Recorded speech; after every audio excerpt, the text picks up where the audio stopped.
Hello, good evening. This is Nas from NB Network Lessons. Hope everyone's doing okay and in high spirits. This is alternating current AC lesson number 2, and we are going to discuss sinusoidal wave today. So basically, this is kind of like an introduction to trigonometry because it is really beneficial to understand sine wave, cosine wave. That's why I would like to go ahead and do a quick review of trigonometry so that we can proceed further in a smooth fashion. Okay.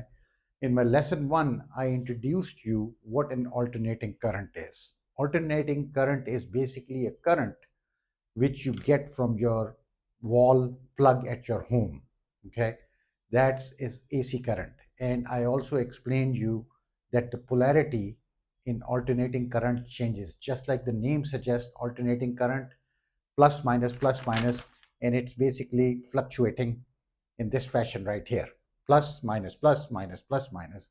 And also I compared that with direct current, which was introduced earlier in 1900s, which is basically just a straight line.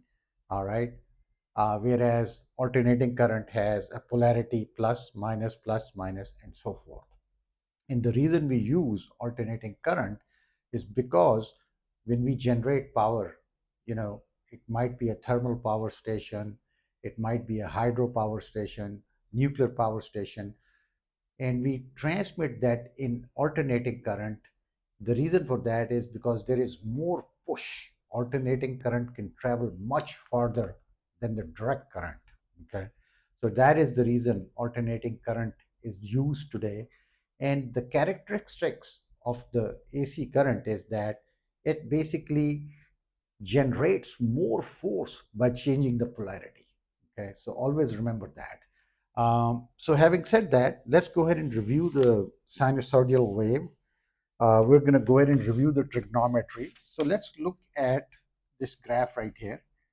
You have something like this, okay? And I'm not a good artist, but I'll do my best, okay? So this is basically your sine theta. So how does a sine wave looks like? Does anyone remember how does a sine wave look like? Sine wave always, this is the reference point, which is the point of origin right here.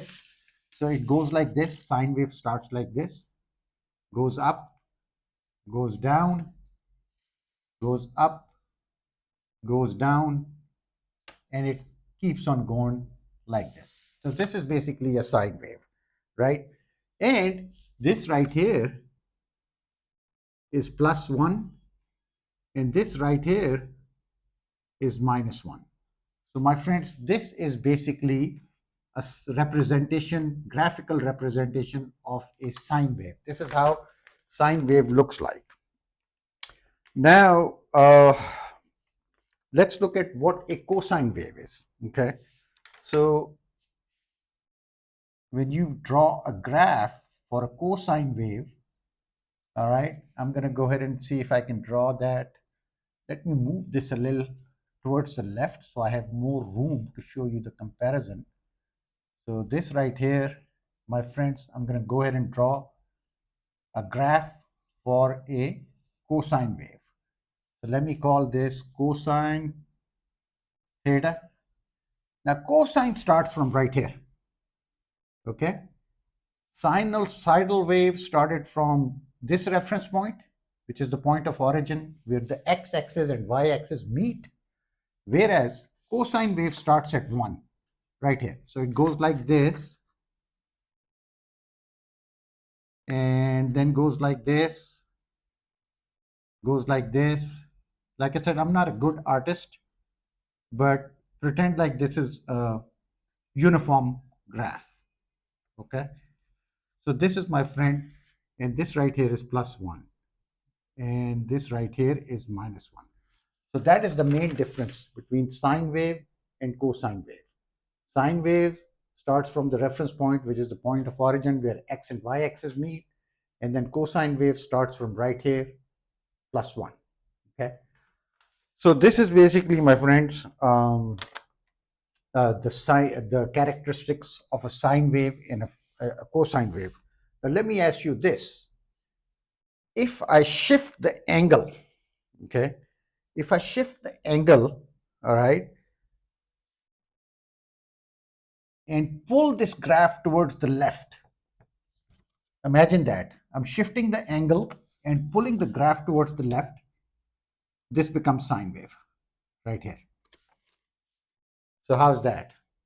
So you have to understand the dynamics behind shifting the angle in a wave, how it affects.